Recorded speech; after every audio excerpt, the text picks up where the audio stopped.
Hey, good morning, everybody. What's up? It's AJ with Hippie Fertilizing. Very excited because I have some 707 powder coming with magnesium and manganese.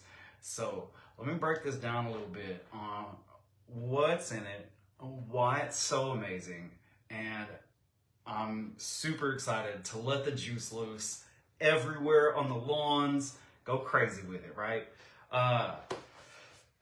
It's gonna have good, natural, slow release sources of nitrogen. It's gonna have potassium sulfate, which is, in all my homework and experience that I have been looking at how stuff responds, potassium sulfates are like the easiest on the turf, on the plants, best on the soil, those sort of things.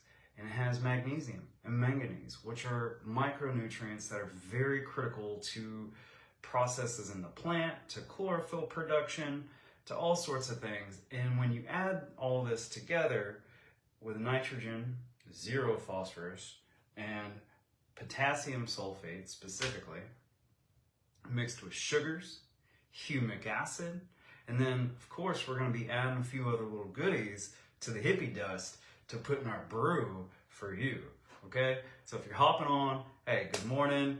Hope you're seeing this. Hope I'm not too echoey. But hey, sometimes you gotta do what you gotta do when you wanna put it out there. And we wanna let the juice loose. We wanna freaking put down this 707. We wanna make these lawns thrive and come alive and put something together too that is gonna be safe and effective to also spray on trees, plants, shrubs, you name it, right? And in our area, our Gulf Coast of Texas, we have clay soils. Guess what's the problem with clay soil?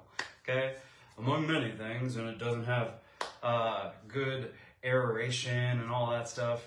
But let me point out one of the biggest problems that I see is that clay soils attach to things really, really bad. And one of the number one things I see it attached to really bad is phosphorus, okay? You know, I hear about it, read about it, but then I started doing some of my own soil testing and found out, like, okay, hey, this is a really big problem. Now, why is it a really big problem?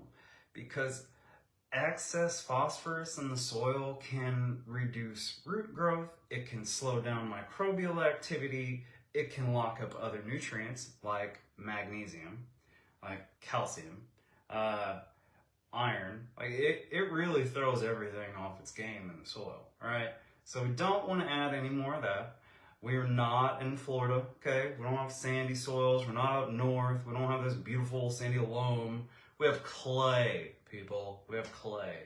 And clay, just like the bottom of your feet, attaches to a lot of things, right? When you walk through it and it's all mucky and then it gets hard. So what do? We avoid things that are going to make that clay work against us, okay? And the 707 powder that is coming out. Good morning, Arturo. How you doing? It's going to help, like, eliminate that part of it, right? But then add the goodies that are going to help wake the soil back up and wake back up the plants in a healthy, vibrant way to make it lush, beautiful, vibrant, and healthy. And I'm going to be really watching it over the next even a year, right? Because that's how long it really takes to see something sometimes, is a year, 2 years. Sometimes you do things, or you mess up, see it immediately. Oh my God, I put down too much herbicide. Boom, you're going to know it, right? You put down too much of a certain product. Boom, you're going to know it real quick. But to see something truly play out and be effective, sometimes it takes much longer. And having been at this for 8 years now, I've had plenty enough time to understand why some of the older guys, when I got started, would say, hey, you know, it takes like 2 years to transform a lawn truly. Now, I will say, we can make huge leaps and bounds in as little as 30 days. We do this all the time. But for like a large consistency of the lawn, evening out, being able to handle the stresses of the seasons, Yes, it takes 1 to 2 years, and I'm seeing more and more of that. Now, I would like to do things that are going to still reduce that time so that as we go into the next seasons, it's not as impacted. Because say I do a lawn restoration, make that lawn look good in the summertime, like it's on the rebound, it's doing great, but it's still going to be impacted by the next fluctuations of the weather a little bit more than as if we keep going, right? But then the other thing that I watch and I pay attention to is like chinch bugs are such a prevalent thing, and it seems that of all the lawns I see, and I swear probably a couple thousand a year at least, right, is lots of insecticides don't work, or they don't work for very long. There's just a lot of problems with specifically chinch bugs. I don't want to say bugs in general because a lot of them don't cause the big problems. They're actually beneficial, they're predatory, and I don't want to jump on the train, and I'll never want to jump on the train of that treat and defeat mentality. I want to figure out what's going to make my lawn so healthy that it seriously does not attract that stuff. And we know nitrogen is a factor, compacted lawns, lack of good watering schedule are all factors, right? But I'm always wondering, why is it if you look up what nutrients do in a plant, in the soil, and in the lawn, potassium helps move things around the plant just like it does our own body, right? It's like a macro electrolyte. It helps with a lot of the metabolic processes. It helps with heat, cold, like lots of stress, right? And so I'm thinking, okay, why is this not advocated more in the lawn care industry? The top 2 things that I always hear are nitrogen and iron, right? And if it was just down to nitrogen and iron, everyone with a bottle of ironite would have the most banging lawn, But it's pretty much never the case. In fact, I rarely see ironite be hugely effective. So there obviously has to be something more, right? And nitrogen can get really tricky really fast. There's various forms of nitrogen. They work in different ways. They work in different time frames. And I always want to avoid stuff that is super, super fast, right? Because if it's super fast, it means that a little bit too much, and it can also burn really quick. And let's face it, even though I'm out here, I'm a professional, I'm human too, and I like a little layer of oops proofness all the time. So if we do a little bit more, it's like, oops, it got greener, right? Instead of like, oops, I burnt that spot. Because let's face it, everybody in the industry has done it at some point, and want to stay away from that sort of stuff. But to go back to soil health, turf health, and bugs, I'm like, okay, nitrogen is always real high in products until you get to a fall fertilizer. Fall fertilizers usually have much lower nitrogen. They do have some capacity of phosphorus, and then a much higher potassium, okay? And now I'm like, okay, we're in the South. There is some winterizers out there on the market that are a nitrogen, 0 phosphorus, potassium. Potassium's always higher in the winter though. And I'm like, why?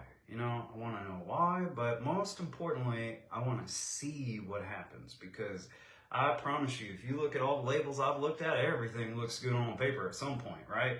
Really don't matter what happens on paper, it matters what happens in your lawn. That's where it counts, and that's where we want to make it count, right? So I'll be doing a little investigating on this whole potassium thing and how the lawn responds over the next year with our 707 powder, because there is a lot of good stuff in there that's already tried and true and tested, but in this formula, it hasn't been tested yet, right? The nitrogen sources are highly effective, the sugars are effective, humic acid is highly effective, magnesium and manganese is effective, potassium sulfates are effective, but now we put them in a combination. And what I'm seeing and what I want to find out if we see more of is having the matched nitrogen to a matched potassium, specifically potassium sulfate, and how the plant responds. Seeing that in most of our soil tests in this area, we have super high phosphorus again, which locks out magnesium and manganese and calcium and iron, and just like it shuts down the whole system, right? If you have too much. So we want to do our best to reverse that. And one of the things that helps reverse it the most is microbial activity, right? So those sugars are going to help with that significantly, because sugars are the #1 thing to boost microbial activity in soil. And as we move forward, again, I want to see, like, can I get this mixture right to make the lawn the healthiest it can be and naturally, truly reduce the bugs? Because let's face it, come summertime, come August, it's hot, it's stressed, and everything is being put to the test, right? So we want to do our best to make it the most resilient as possible, so we can reduce those bug issues and reduce our need for insecticides and pesticides, because I will never be about that stuff. I know that there's a better way, and I'm going to keep looking for it forever, okay? And I've found a lot of really good ways to do stuff, for sure. But hey, there's always room for innovation and to, go against the status quo of treat and defeat. We don't treat it, we feed it, and we're going to stick to that till the day I die. Hopefully after I die. That'd be amazing, but at least, if not, till the day I die, okay? Thank you for watching. Go check out hippiefertilizing.com. If your lawn is in trouble, let us know. We can hit it with the Hippie Juice Plus and bring it back to life. Have a super groovy day. Peace.